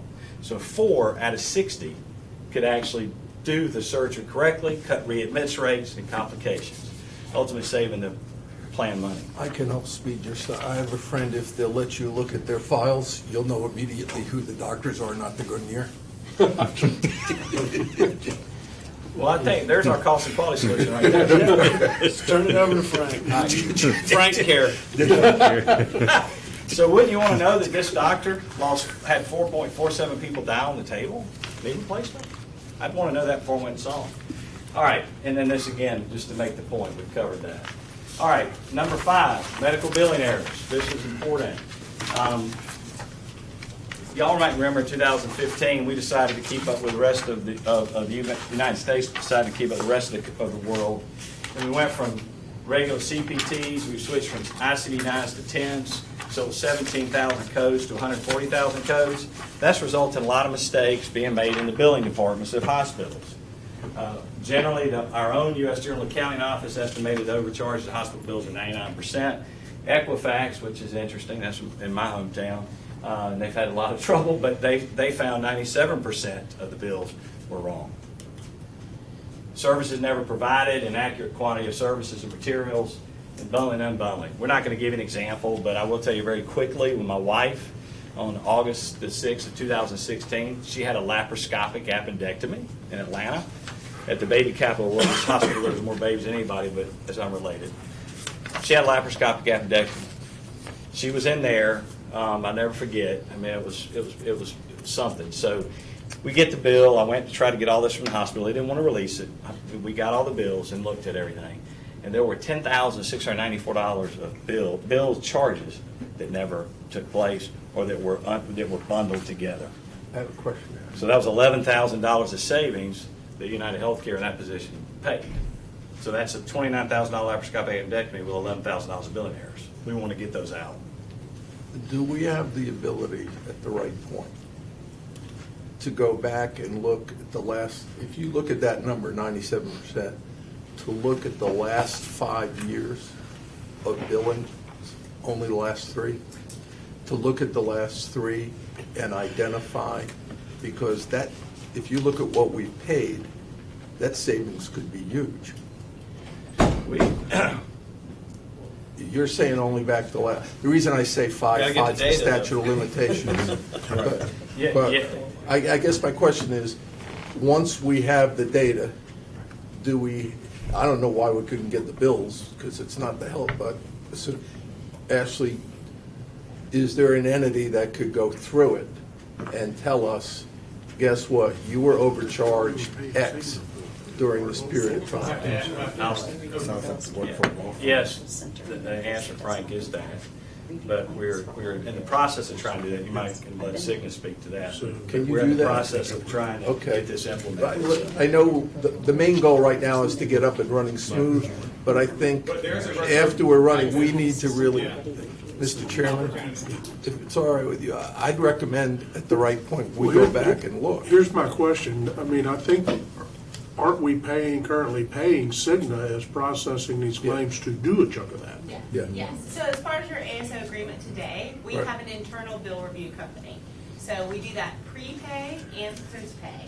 So Evaclaim, which is a company, third party, but we have a single relationship with, Right. does that today, and we can report on it. Carl and I have been talking about getting some of that reporting. Then he's also vetted external Yeah, I vendors think as it- well. We've asked for a report. And then the secondary part of it is within that ASO contract, you have the language in there to always do an audit. So the bill review goes on an ongoing basis, and we can report on that for you. And if you ever want to do an audit, that language is in your ASO agreement. So what So is the you bill are review paying doc- for that today. Yeah, what we did, just, What- go ahead, Frank, go ahead. Yeah. So what I'm hearing is Cigna has an entity or somebody that does a bill review. If they identify, you're going, no, I'm really going to get, you're shaking like, if they identify an overbilling, do they then go back to the We've asked hospital? for reports to show that they're doing it. We don't have that yet. Look, here's what we were doing, okay? Our job, we feel, all of us together out here, Right. is to be the best fiduciary and steward of y'all's dollars, treat them like their own. We know okay? that. I'm just asking. But I want in to the- say that, so what we're trying to do is, we have asked them for 5 bills. Right. I asked on Thursday, and I'd asked for them by Friday at 5. We haven't got them yet, but we asked for 5 bills over 50 and 3 over 100, and we're going to have them looked at and reviewed. So I don't know where we are on that process. Absolutely. Yeah, you'll have it by the end of the week. I'd like to see the total reports from that company. Thank you, Chris. Okay, so we're going to look at that. And again, this is what we would propose to do, is have every bill over $10,000 reviewed at a minimum. Wouldn't you want to go lower than that? You'll probably find a lot more discrepancies under $10,000. We can. We put 10, we can go to 5. And what necessarily happens when there's these, and maybe the representative for Cigna, when there's any kind of billing irregularity or anything like that? How's that addressed? If there's a billing irregularity, we would go back and adjust that with the hospital system. All right, so that's been done already then? Yes, Many absolutely. That's times. the report would show, is all of those savings that we would have done from an internal bill review. And then again, we're vetting it with Carl and team on that external. Does any of that adjusting impact what our employees paid? Meaning, It can. is our employee entitled to any credit? It can. Depends. Yeah, Frank, it could be, Frank, if there's a $100,000 claim, they've already capped out. Yeah, but if it's not, I mean, smaller, you know, I sure. don't want to forget, the bottom line is our board's looking out for employees. Sure. So have we had any where they were reconciled and employees were given back a portion of what they had to pay because there was, Have to have Cigna. Has anyone that's covered by Cigna today ever received a letter with an adjustment? I know I personally have. I have. So that happens all the time. You know, I had a $25 copay. They actually negotiated that service to a $16, and it was actually under my copay, so they owed that back to me. So they do that all the time. Does, And I actually had the opportunity to visit the Claims Review Center Right. in Memphis several years ago in my previous life. And I've made a note for Rick to follow up with your team on that report so that we have an opportunity to look at it So I internally. get to go see and then also Elvis? provide it to our partners. I get to go see Elvis? You want to? do you, Rick and Laura, do y'all get copies or reports or something, I'm sure not copies, that says where these overbillings are? In other words, Hospital A in Central Florida, 99% of the time has a billing error, and Hospital B, 10% of the time. Do we get something so we know I what haven't we're... seen anything yet, I don't think. Mrs. Thacker, we sent an email last Thursday asking for that, with the 5 and 8 bills total, to get those reports on to the city. Okay, so we'll follow up. We'll follow up. Google. All right, musculoskeletal, Kenneth, we covered that. Musculoskeletal takes up, I want to make a quick point. You see this diabetic? This is for diabetes. See this slide? There's so many protocol for diabetics. Kenneth and them can go on and on and on for days on what they do for diabetics. But there's nothing for musculoskeletal, and it's 20%. We just got the data from Cigna yesterday that we've been after since July the 2nd. We finally got it, and we're having it reviewed, but it was about, on average, it's about 20% of your spend. So here's what it's about 4% of the United States economy. And there's a lot of savings in there. With Kenneth's team, it's getting people treated correctly. A lot of these MRIs are ordered and things, and a lot of cutting happens, and it doesn't always need to happen. So that's what we're trying to help cement. Kenneth's team's going to be integral to that. This is just an example of the chronic conditions and the amount of percentage of total claims that take it up. Of course, the back is the big one, and the arthritis. Any questions so far? I'm almost done. Radiology and imaging concierge strategies. That's another opportunity to save some substantial money. So on average, 10% of the health plan spend is radiology and imaging. We're in the process of looking at that, and we'll be presenting some solutions very soon. Is there a rule of thumb on what percentage that should be? 10% is about right, Mr. And Thacker. so do you know where we are, I guess, that it's probably It not. was I about, don't no, have the no, data. it was about there, but there was a lot of work that went in to really get down it. So here's the big part of it. What you have, so Mr. Washauer goes, did I get that right? Did that? He goes into the hospital, sees his physician, and the physician says, hey, just go down the hall. That's where a lot of these MRIs happen. Physician's not in the business. My father never could tell, I apologize, could tell Rick to say, you know, hey, you need to go down here to Washauer Imaging Center. He just said, go down the hall, it's right here. He didn't get any money for it. It's just easy. So that's what we have, and that's what's happening. So, again, it's 3 times more the cost. We have reviewed some claims, and we've seen a CT scan for $37,000 in y'all's claims data. Okay? So we have done some work. Why is the doctor so... What should that figure have been? 1,500 to 2,000. I gotta go buy a machine. I serve on a hospital board. There's a reason they all buy them. We anticipate, my expectation, my goal is that we have a direct contract for imaging online when we come up October 1. We're vetting a couple options to make sure we're getting the best. It may not cut out all the hospital up front, but all the imaging that's going on in our plan, just in Osceola County, we can see a very significant savings by doing some direct contracting and let the health center kind of push people to that preferred And Mr. Thacker, imaging you're center. usually, whatever the savings is presented, it'll be based on the utilization. And we're never going to get 100% because the doctor pays us at the hospital, but I think we can get 75 to 90. And I guess that's, I don't know, Board, I don't want to speak for the group, but I hear a lot of things, we can do this, we can do that. My concern, we need to do them and we need to do them fast. And I guess just hearing all this, I worry about manpower.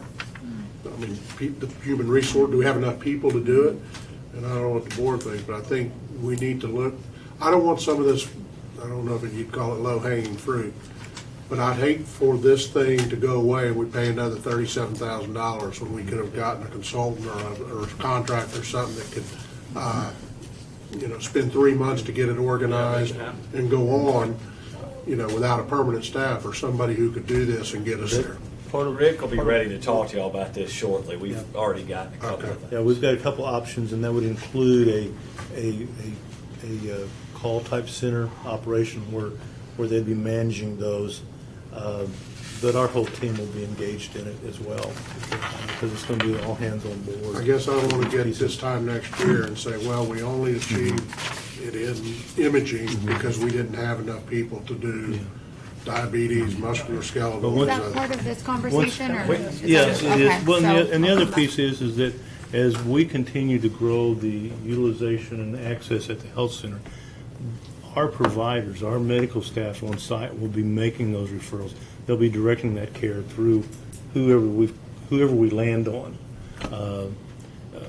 And again, I go back to my past experience. Saved Lake Schools $400,000 doing this very thing in 1 year. If we can do that 4 times, we've made a huge dent. So, And I think that, And as far as the hierarchy of those, prioritizing these initiatives, we've got to get the data first. Once we get the data and marry it up to these initiatives, we know what to focus on first. But right now, we don't. A simple question to me is, In plan design, I'm going to ask a direct question. I want Mr. Thacker to hear this.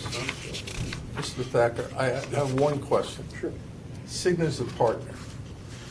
why aren't you in your insurance coverage saying in a non-hospitalization, non-emergency situation, we're not paying more than X for a scan, and you patient, here are ones where you can get it? Because it would appear to me that when I go to do something, I always check, does my insurance cover it or not, et cetera. So why wouldn't you be lining up? I mean, I don't understand this 37,000 and why Cigna's not saying, guess what, you're not covered if you don't go to, what's the reason for that? Well, that specifically I write down because I would love to go through that specific claim, because that, I would assume that it's gonna hit some sort of ceiling within our contracts. They wouldn't be able to charge that, so we need to dig into that $37,000 claim. But generally That speaking, feels like an outlier that needs to be addressed. but generally speaking, when you're dealing with these kind of procedures, there's standard and customary, and there's Medicare, and your plans are negotiated somewhere in between. Right. When we deal with direct contracting and move that outside of the plan, we're starting at Medicare and we're saying, how much can we get it just above? I mean, because that's the legal threshold. You can't go any lower. How close to that can we get? And that's where we will see those differences as we start identifying those. Some of them are obvious. We don't need a lot of data to determine that. We know hundreds and hundreds and hundreds of imagings are going on. We need to get that contract in place. Some of the other gaps in cares, then we'll wrap ourselves around that data and we'll start presenting those month over month over month over month. Here's my question. Once you get that contract in place, why can't Cigna have a position that our employees in a non-emergency, non-hospitalization issue are only covered if they go through that method of getting those exams? That would probably require It's a part client-specific of the network. exactly, part of the SureFit product.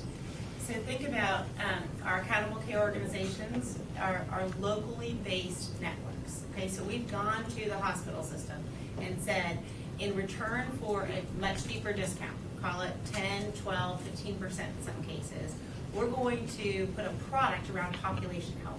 So we're steering to the highest value, but the lower cost, and then applying an even deeper discount.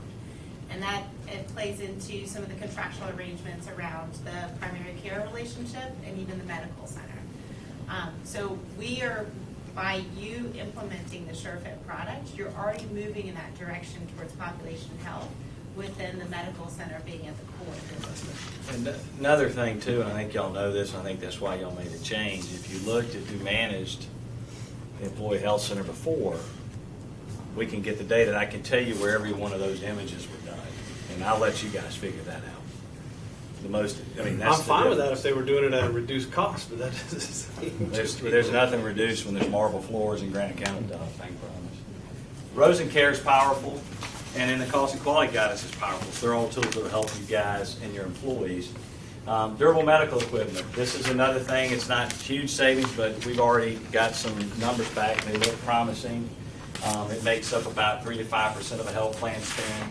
Where we can cut the cost, save your employees money there. Sleep studies can increase this percentage. We just now got the data yesterday from Kristen and Janice with that information, and we're having that reviewed as we speak. That seems like a large number. Is that average? 3 to 5% of your spend is on durable medical equipment, John. And that's what I'm asking. Is that That's normal. Is that normal? That's normal. trend? That's normal. I'm sorry, that just surprised me. A lot of it, Dr. Pace, is sleep studies, Dr. Pace. That's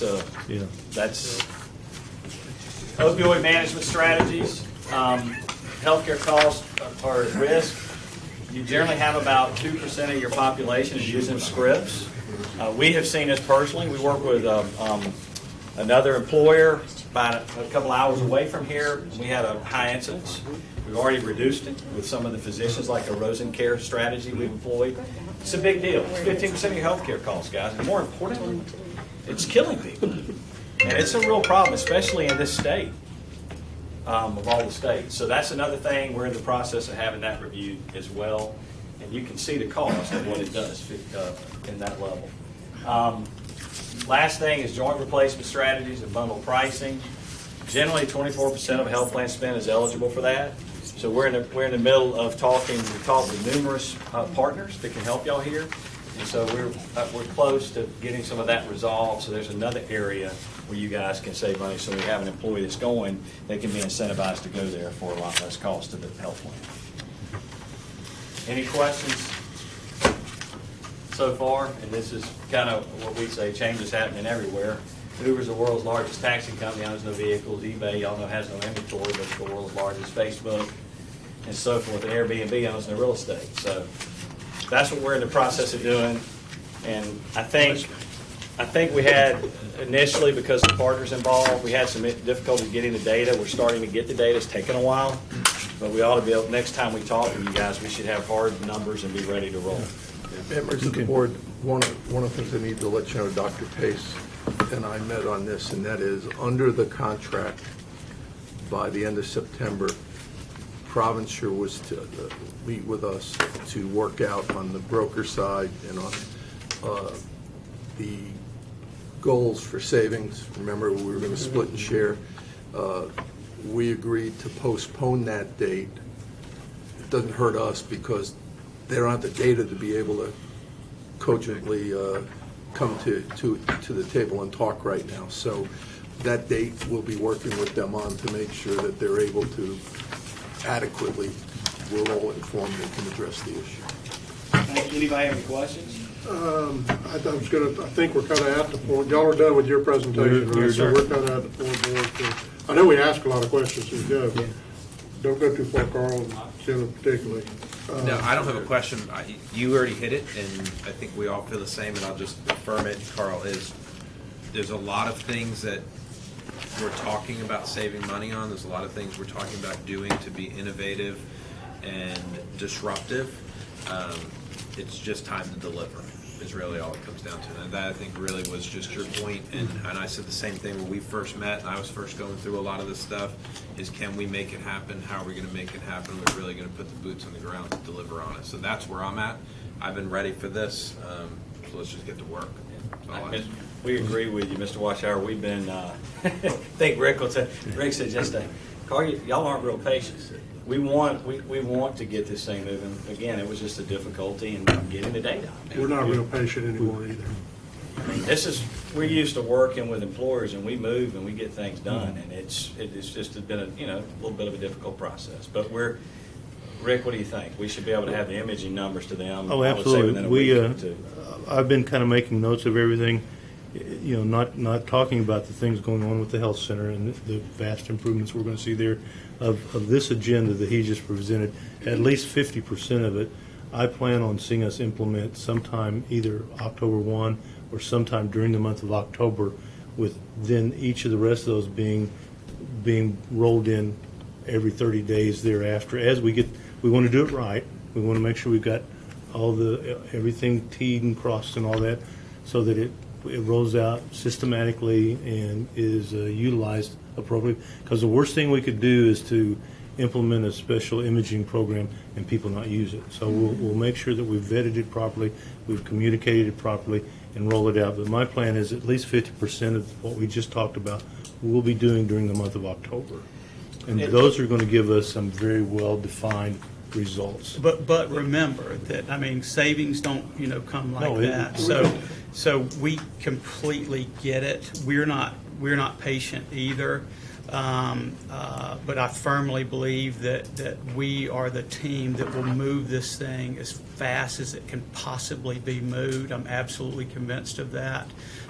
When we sat down here originally, we said we will be met with resistance. There's no doubt about it.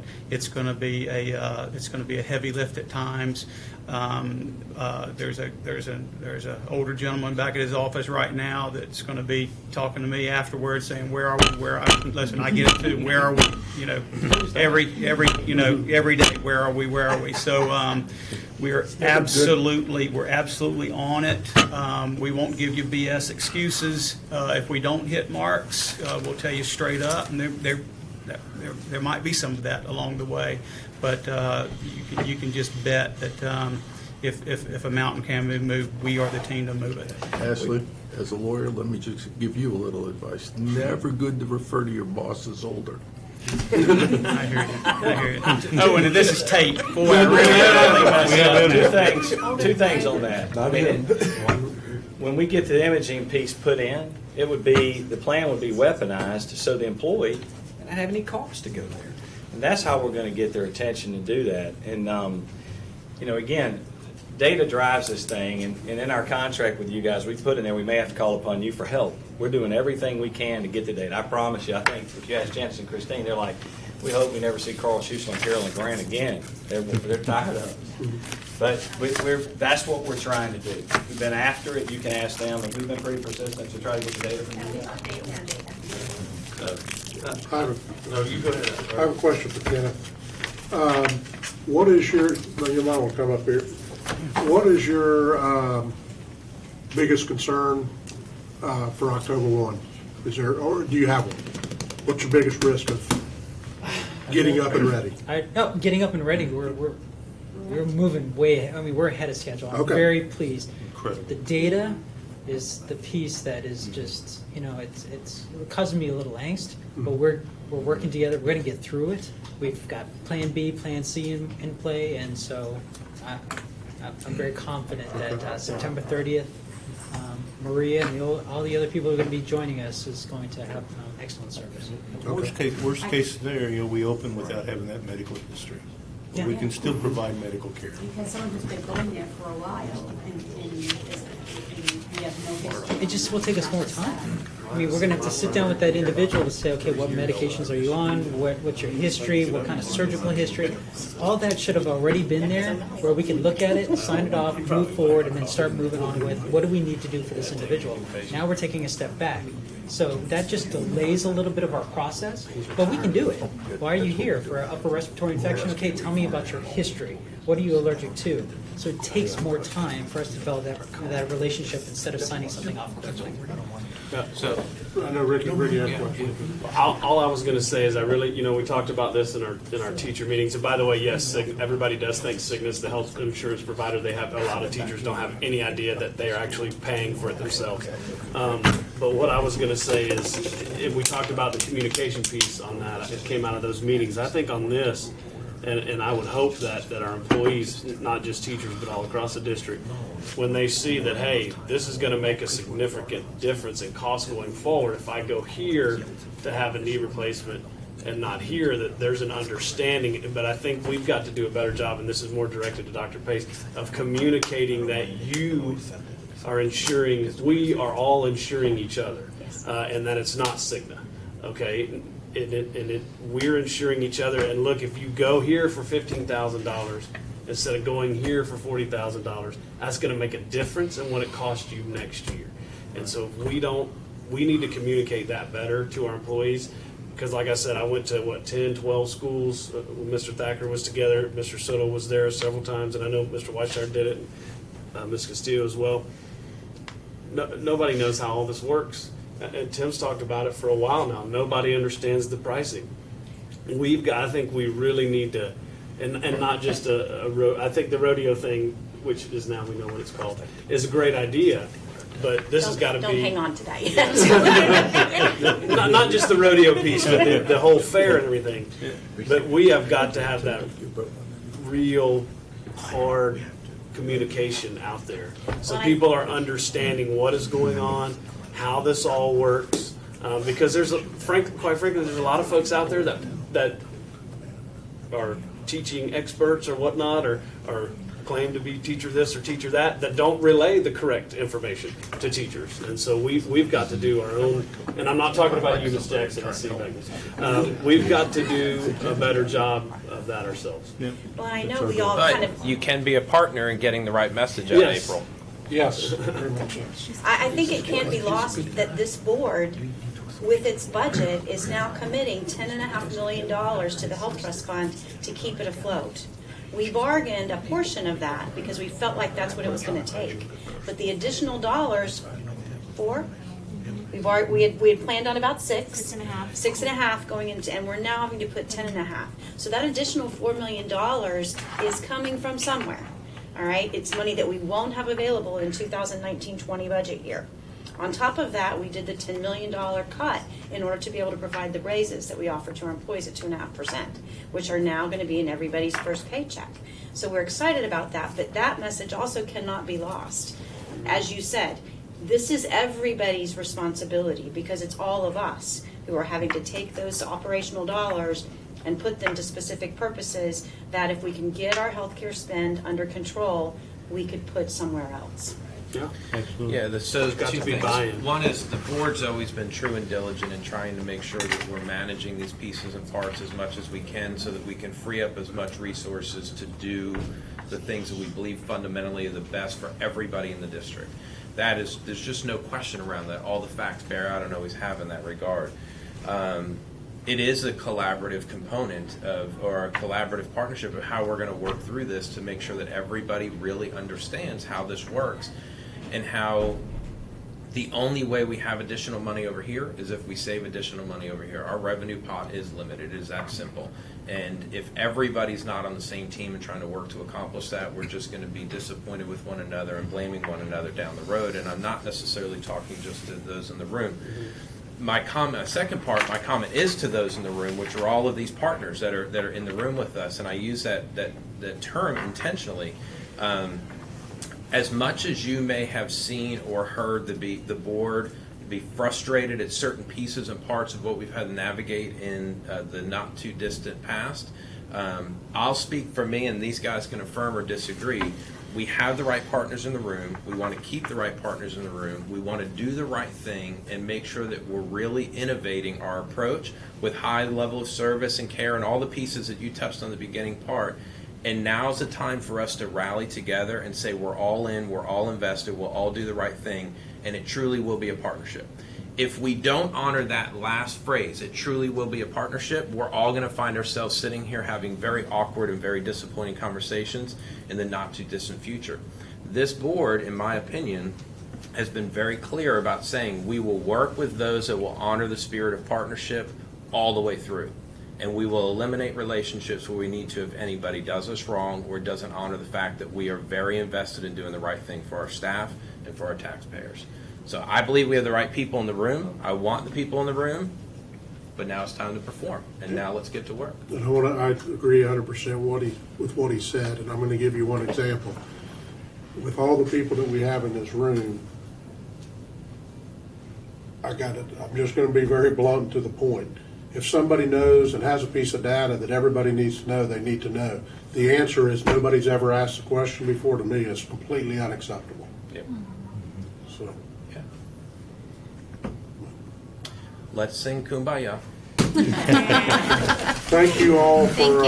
I appreciate Thank you. it. And, Adjourn. Go get my laptop. on that high note. Do something I should Way have to done go, before I Mr. left the office. Thanks for ruining the No. I gotta get my laptop.